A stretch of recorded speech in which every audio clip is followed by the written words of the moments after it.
How to turn off automatically select network on Xiaomi Redmi 13C mobile phone. And okay guys, in your mobile phone, go to settings. In settings, go to mobile network.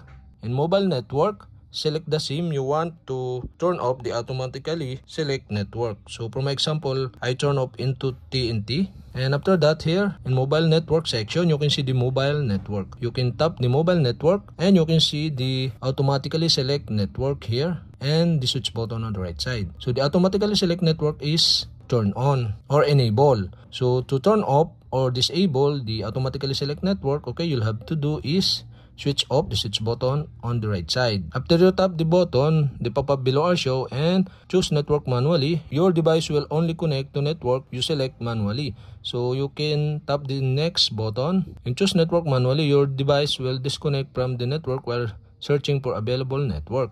So tap OK button and searching your network. And after that, after searching, you can see the TNT 4G, TNT 2G. So you decide to select the mobile network, not automatically. So okay, for example, I set into 2G and register on network. So okay, we have successfully turned off the automatically select network on Xiaomi Redmi 13C mobile phone.